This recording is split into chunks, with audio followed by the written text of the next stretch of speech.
other states, and that we have, if not herd immunity, but more along the lines of pockets that slow down the overall progression of the virus and has led us to this intermediate remission of which we're heading in downward trend rates. That is not to say that this is over, that we're out of the woods, that we don't have to take care in everything that we do. Absolutely not. What that does tell us is right now, based on connecting the dots the last several weeks and prospectively connecting the dots over the next several weeks moving forward, that if we stay on the same curve, the best estimates from our health department and our internal review is that we can make a very strong run of getting our students back into school. We picked the 19th originally back when we shut down as a time to review so that we could kind of keep a consistency of program as we went along. And as we look right now, we were pleasantly surprised because we prepared for 3 different scenarios going into January. We were ready to look at rates that there was a fair chance, as I described back in early December, could have continued to gone up, of which would have facilitated and necessitated that we stayed in a distance learning format. They could have gone down very slightly or stabilized in a way that fostered an effort to put us back in a hybrid exclusive format. And then there was a very minor chance that the actual data as it was followed dropped as dramatically as it did, which would allow us to start angling to more of an in-person, full person environment. So as we sit right now, 2 weeks, in the middle of January, we're looking at the 19th as we connect the dots. If the progression of the decreases continue to be followed, I feel very confident in that recommendation that we start out in that hybrid fashion K-12. And that hybrid will be a Monday, Tuesday, Thursday, Friday elementary program with Wednesday's distance learning. And on our secondary, a very similar return to the hybrid that we had back this fall. We all know, and our ultimate desire is not to be in a hybrid. There were lots of challenges surrounding the hybrid, but what the hybrid provided us was an extra layer of distance and quarantining that helped facilitate a continuity of school and a safety element that, regardless of the concentration to a point of the virus going up, that we could, with our mitigation strategies, keep our schools safe. And we were successful up to a point that we were able to register with other schools. So in connecting those dots moving forward, looking at, I know that our community can read a graph overall, you see the peak and then the downward trend. Our health department saw a small blip up this week, and they told me that was related to more of the timing of the tests return after the holidays and not a significant, call it secondary surge based on the holidays, and that they're confident that we're going to keep going down. I share that confidence, but I'm not going to bank all the decisions of our school district based on forecasting. Far from that. What we're going to do is, based on that downward trend, I drew a line connecting it all the way through beginning of February. If the virus continues to go lower and lower and lower within our community, we're in a very good shot to look at that fuller return of school on February. Again, that's with the assumption that the current track of COVID activity within our community and our county remains on track. So that's my best predictive within my recommendations, and I think that's what we need to prepare for. Now, what could happen between now and the beginning of February once we start in that hybrid model? Well, a couple things could happen. It could follow the same track that it has, continue to lower down, and that we're in an excellent position for reentry. It could also, over the next several weeks, take a dramatic turn left or right or up, and we'll evaluate it based on that. So it's not a foregone conclusion. I want to make sure that our community and our board gets that within my recommendation, that our staff hears that as well. We're very much our hands on the wheel, but the best predictor we have is the activity of virus over time. So when I look at that, I look at that completing that graph in that downward trend.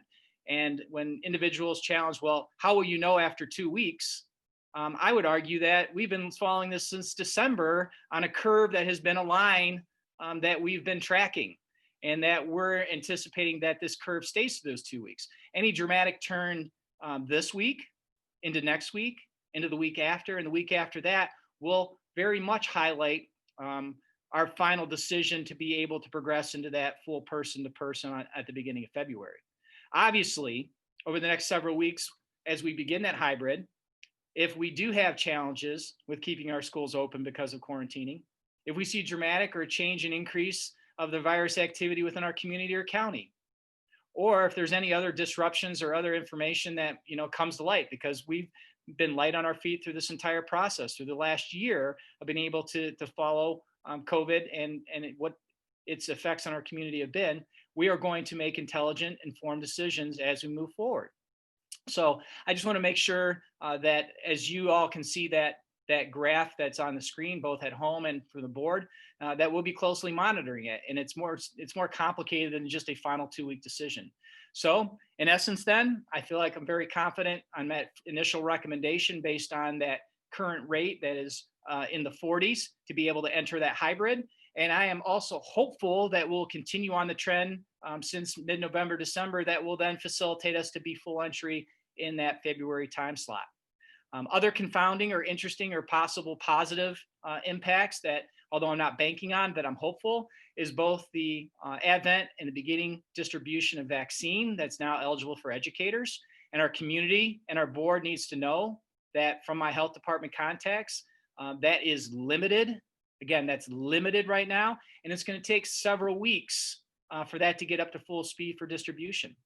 Some of our staff did get spots to be vaccinated next week, which is positive, but that's not good enough in terms of having to still follow the data.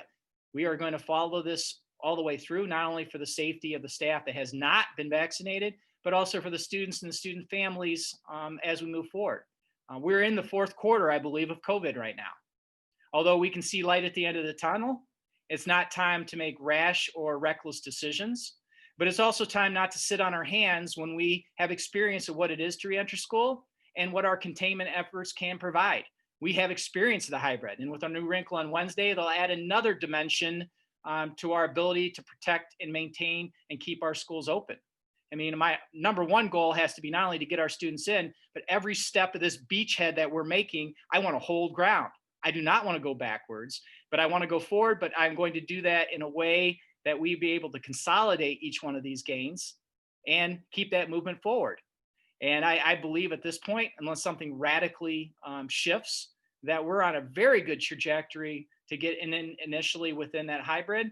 And we have a strong possibility, the strongest, of being able to continue on that February, beginning of February reentry for everyone.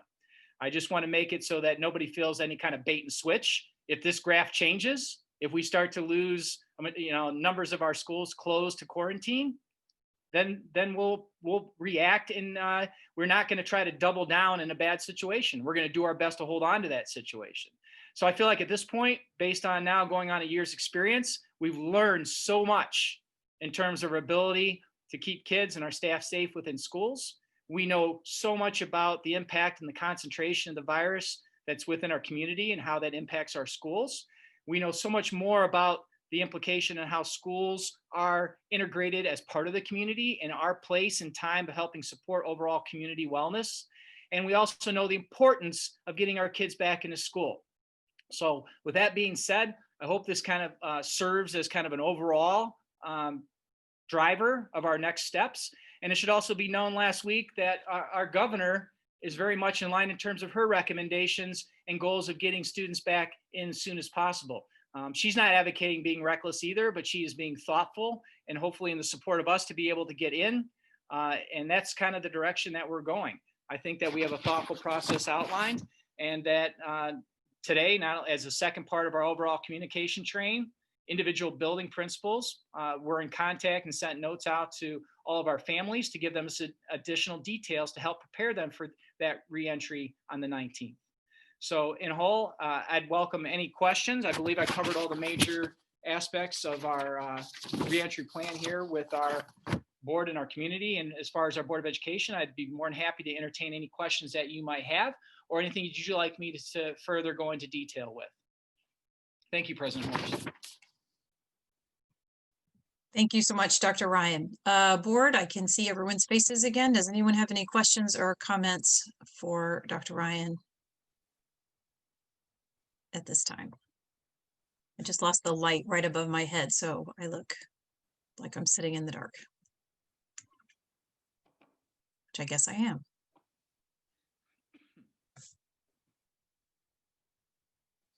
So I guess it looks like I don't see any questions from trustees at this time, so that is good news. I mean, I think it was laid out very, very cleanly. I think the numbers at the moment speak for themselves. And I think it was a more dramatic downturn than what we were thinking. So I think that's terrific news. And I, for one, have a senior who's thrilled with that news. So as I think most of our kids are, I did run into a student today in an elevator at the dentist, an elementary student who assured me he was very happy to be going back to school to see his teacher next week. So it's happening, I think, at all levels. And he didn't know who I was either. I had my Clarkston mask on, and he asked if he said he was with Clarkston Schools and was very happy to be seeing his teacher next week. So I think it's pervasive. Okay, then we will move on to our action items. Seriously, in the dark. I'm going to have to move this over now. Action items 6.1 is approval of personnel changes. May I have a motion, please? I move that the Board of Education approves the personnel changes listed on the attached sheets as presented. Support. Are there any questions or discussion from the board on personnel changes? Seeing none, Mrs. McLean, may I have a roll call vote, please? Yes. Mrs. Crane? Yes. Mrs. Egan? Yes. Mrs. McGinnis? Yes. Ms. Catalina? Yes. Mr. Need? Yes. Mr. Heyer? Yes. Mrs. Horst? Yes, the motion carries. Item 6.2 is approval of contracts and agreements. May I have a motion, please?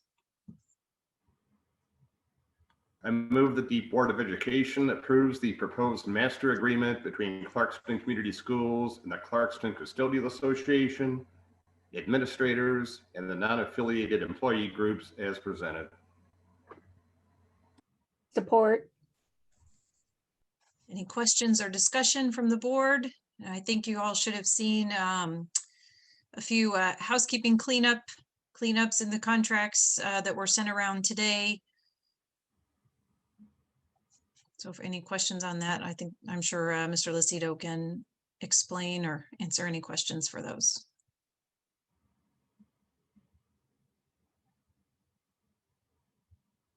And seeing no questions from the board, Mrs. McLean, may I have a roll call vote, please? Yes. Mr. Heyer? Yes. Mrs. Egan? Yes. Mrs. Crane? Yes. Ms. Catalina? Yes. Mr. Need? Yes. Mrs. McGinnis? Yes. Mrs. Horst?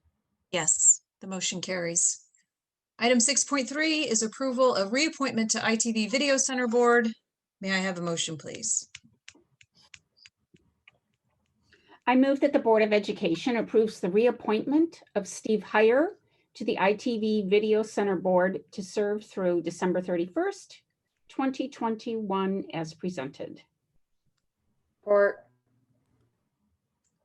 Remember, I know Mr. Heyer, we approved him as our liaison last summer, but I think our calendar does not necessarily align with the ITV and their bylaws. So isn't that the reason for the timing of We this? previously had terms where I would get appointed for like a 3-year term on that board. And with our last intergovernmental agreement change, we've switched it to an annual appointment because that's how we Okay. do all of our other appointments. So I thought that would make sense every July. And so my previous appointment expired in December. So this gets us through to July. So I think it would be good Okay. practice for us to appoint somebody every July. Good. And they would serve the fiscal year on the ITV video board, and their fiscal year matches our fiscal year because we are under our umbrella. Good, this so now gets us we'll up to align cycle. Yep. after this. Excellent. Okay. Very good. Any other questions or comments? All right, Mrs. McLean, may I have a roll call vote, please? Mrs. McGinnis? Yes. Mr. Need? Yes. Mrs. Egan?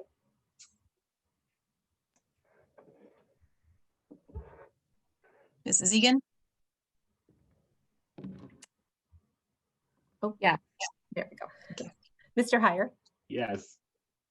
Ms. Catalina, Yes. Mrs. Crane, Yes. Mrs. Horst. Yes, the motion carries. Item 7 is report items. There are none. Item 8 is discussion items. There are none. Item 9 is citizen comments. Citizens are welcome to address the board and at any topic at this time on the agenda. So let me see if we have any citizens who wish to address the board this evening. And I'll give you, I see one at this time. I will give you a few more minutes to click on the participant button and then the raise hand feature if you would like to address the board on any topic. Please remember that you have 2 minutes to address the board. Right now I see one citizen under the name of Mary. Mary, if you would please state your full name as soon as Mrs. McLean unmutes you. And I think, oh, there we go. Can you hear us? I can hear you. Can you hear me? We can hear you now. If you'll state your full name and you have 2 minutes to address the board. Okay. This is Mary Hersenskiel. Did you say address as well? I'm sorry. No, that's fine. Okay. Good evening, President Horst and members of the school board. I appreciate hearing Dr. Ryan's thoughts on the data and when we might be going back to school. I do have 3 concerns and I'll outline them very briefly. They don't require a lot of explanation. The first concern I have is that from the 19th of January to February 1st, we have a 14-day window. And it concerns me that we would make our decision in that 2-week time frame because of the incubation period of the virus. I don't feel as a parent that gives us enough time to see if we can successfully go back to school without, raising the infection rates. My second one is our mitigation strategies with 5 days of school without that Wednesday to clean, and having perhaps 30 or more students per classroom.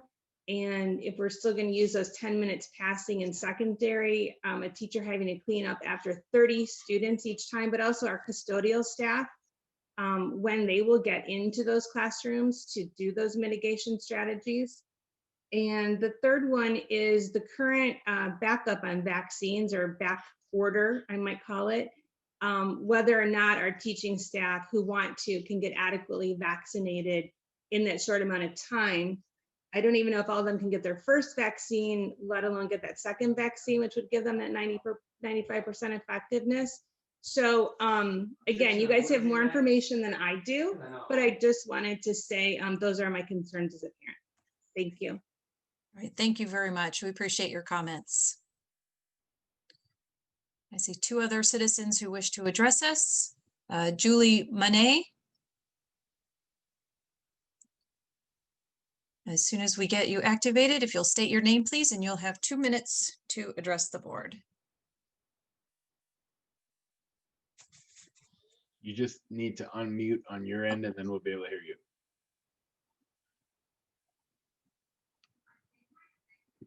Julie, if you'll unmute on your end, we're ready to hear from you.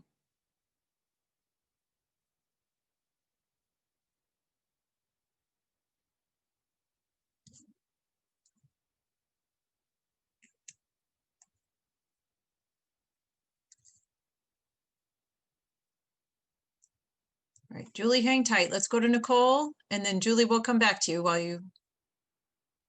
All right, Nicole, if you'll state your name, it looks like you're muted. If you'll state your name, you have 2 minutes. We can hear you.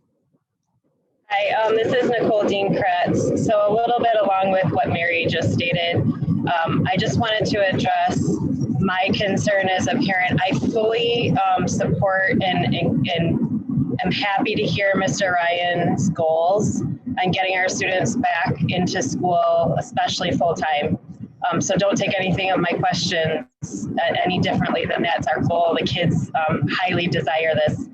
I do, though, share Mary's concern about the 2-week period. The principals at several of the schools today sent emails out, and the teachers actually talked to the students today and told them that we are going back full-time February 1st, face-to-face, and that if they were in a situation of a quarantine, even if they weren't sick, that they would be required to take those as sick days and that they would not have any kind of online forum and that they'd have to basically make up the work after their 10-day quarantine. And so I think, number one, with the restaurants reopening at the time that we're all going back to school, I share the concern on whether 2 weeks is enough time to ensure that that data continues to fall, Mr. Ryan. So I would just ask that you consider whether or not that 2-week period is really the right time frame, or whether we need to spend a little more time watching that data now that people are likely to go out and socialize more than what has been happening since before Thanksgiving. And then the second comment that I'd like the consideration to be added for is what our mitigation plans would be if we go back full-time face-to-face without the online format, and what we do with students who might be forced into quarantine because of illnesses in the classroom, and how we would be able to ensure that those students don't get stressed out by missing 10 days of school. That's quite a bit if they're required to quarantine. So thank you. Right. Thank you so much for your comments. Looks like Julie has taken her hand down. I'll give you just a minute to re-raise it if you still want to address us, but if not, it appears to me that you no longer wish to address the board.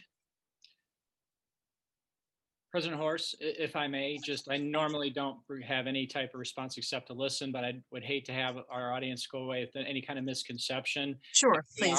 Our hope, at least when it comes to students that are part of any K-12 program that are on a quarantine, our desire is to keep them up and going along the way. That'll come in a couple different formats that Ms. Mahoney will be able to, I think she could provide even at our next meeting, insights for the board, or if she's available tonight. But just in short, the idea is that if you're on quarantine, it's not that you're not kept up with the class. Our goal is to do that. It might come in a different format, synchronous and asynchronously, but it's not just to let students languish, I guess I'd use the word, without that type of support.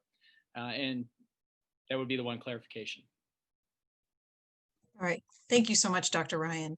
And obviously, and I know you haven't communicated this to us, but my anticipation is that you will be getting back into a more regular communication with our community as we look to make changes or modifications to this plan. I mean, I don't know if weekly is necessary. I certainly look to you to, to make that decision, but your track record is that we aren't going to make any serious decisions or diversions from this plan without a lot of thought and a lot of communication to the community.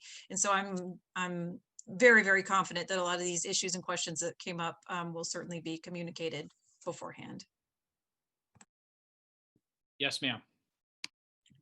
All right, thank you so much. Item 10 is information items, and right now the only one on there is our next Board of Education meeting on Monday, January 25th. And obviously we are still under a virtual format order, which is set to expire here in the next few days. We'll see what happens there. And I'll be communicating with you trustees if we are allowed to meet in person. That would be my preference, given the couple of topics that and a workshop that board leadership is planning for that meeting. So please stay tuned. The only other one I wanted to add is a shout out to our Lady Wolves volleyball team, which is competing in the state quarterfinals tomorrow night at 7. So I want to wish good luck to our volleyball team. I know I'll be watching on YouTube tomorrow. I think we sent out a link via email. So I'm really excited to do that. So good luck, Lady Wolves. And item 11 is adjournment. May I have a motion, please? I move to adjourn. support. All right, Mrs. McLean, may I have a roll call vote, please? Egan. Yes. Ms. Catalina, Yes. Mr. Heyer, Yes. Mrs. Crane, Yes. Mrs. McGinnis, Yes. Mr. Need, Yes. Mrs. Horst. Yes, the motion carries and we are adjourned. Thank you, everyone. Good night. Good night.